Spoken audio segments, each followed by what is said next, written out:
বলে কে কে যাচ্ছে তোমার সাথে বলো। বাবা আর কেউ না, দাদান ট্রেনে আসছে। দাদা ট্রেনে আসছে। আর বৃষ্টিতে তোমাদের সাথে দেখাচ্ছে, বৃষ্টি পড়ছে আজকে।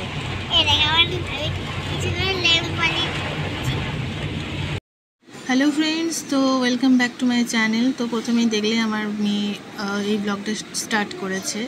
তো আমরা কোথায় যাচ্ছি থাম্বনেল দেখে বুঝেই গেছো যে আমরা পুরী বেড়াতে এসেছি, মানে বেড়াতে যাচ্ছি।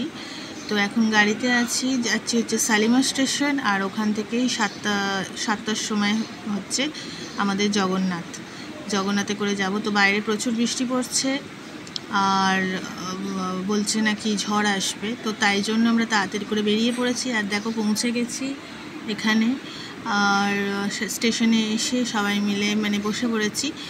আর বাপির বন্ধুরা আসছে, তো তারাও তাদেরকে নিয়ে হাওড়া স্টেশন থেকে বাপি আসছে। আমরা গাড়ি করে চলে এসেছি। আর এবারেও আমার হাজব্যান্ড যাচ্ছে না, জানি না কবে যাবে, শিওর নয়। তো যাই হোক, ব্লগে দেখতে পাবে। তো ট্রেনে উঠে পড়েছি, কিছুক্ষণ বাদেই ট্রেন দিয়ে দেয়, যে ট্রেনে উঠে পড়েছি। তো ট্রেনে উঠে এখন ট্রেন ছাড়ার পালা, হাজব্যান্ডকে বাই বাই জানাবো। তো হাজব্যান্ড ওর সাথে, আমার মেয়ের সাথে একটু কথা বলছে। যাই হোক, সিটে বসে পড়েছি। এরপর আমাদের ঝালমুড়ি কাকু এলো, ট্রেন ছেড়ে দিয়েছে। তারপর আমরা যে যার মতন সিটে বসে একটু ঝালমুড়ি খেয়ে নিলাম। তো ঝালমুড়ি বানাচ্ছে, তো সবাই মিলে খুব আনন্দ করছি, এনজয় করছি। ভেবেছিলাম যে এই ব্লগটা দেব না, কারণ কি এর আগেও আমার ব্লগ দেখেছো, পুরী ব্লগ দেখেছো। এর আগেও আমি তোমাদের সাথে সব কিছুই শেয়ার করেছি, কোথায় গেছি না গেছি। তো পুরী এমন একটা জায়গা যেখানে সব সময়ই যাওয়া যায়। এর আগেও বলেছি পুরী হচ্ছে সেকেন্ড হোম। তো যাই হোক, আমরা এখন ঝালমুড়ি এনজয় করছি। আমাদের রাত্রে ডিনার করা হয়ে গেছে। আমরা খেয়েছিলাম লুচি, আলুর দম আর রুটিও নিয়ে যাওয়া হয়েছিল। যেটা যার পছন্দ সেটা তারা খেয়েছে। আর বাদবাকি যারা আরও অনেক লোক ছিল ওই কম্পার্টমেন্টে, তো ওরা খাওয়া দাওয়া করছে। এরপর আমরা শুয়ে পড়ব। তো তোমাদের সাথে দেখা হচ্ছে পুরী স্টেশনে গিয়ে।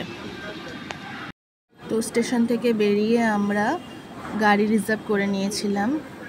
তো সবাই মিলে গাড়িতে উঠে লাগেজ নিয়ে একদম বেরিয়ে পড়লাম হোটেলের উদ্দেশ্যে।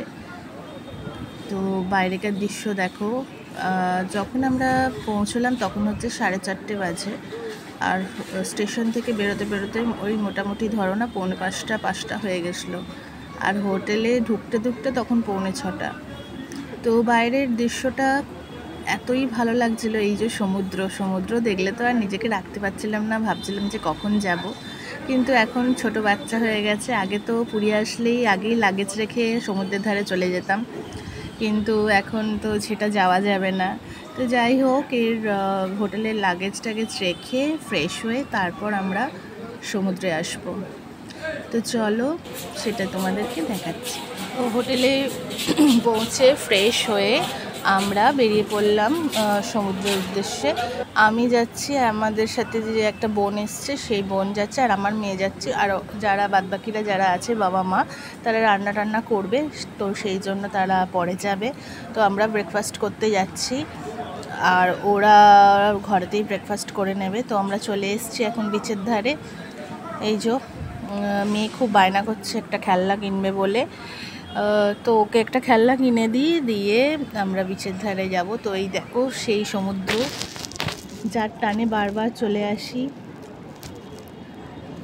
তো মেয়ে খেলনা কিনে দিয়েছি, মেয়ে খেলনা নিয়ে বসে পড়েছে খেলতে। এই যে বালি নিয়ে শুরু করে দিয়েছে, খেলনা নিয়ে শুরু করে দিয়েছে। তো আমি এই দোকানটায় ম্যাগি আর এগ টোস্ট অর্ডার দিলাম, ডিম টোস্ট। তো মেয়েকে এখন ম্যাগি খাওয়াচ্ছি। মেয়েকে ম্যাগি খাওয়ানোর পর আমরাও ডিম টোস্ট নিয়ে বসে পড়েছি। তো দিনটা ভালোই কাটলো। আর তোমরা বলো অবশ্যই যে ব্লগটা কেমন লাগলো। আর অবশ্যই ব্লগটা যদি ভালো লেগে থাকে সাবস্ক্রাইব করতে ভুলো না, আর লাইক করতে ভুলো না। তো চলো পরবর্তী ব্লগ নিয়ে আবার তোমাদের কাছে হাজির হব।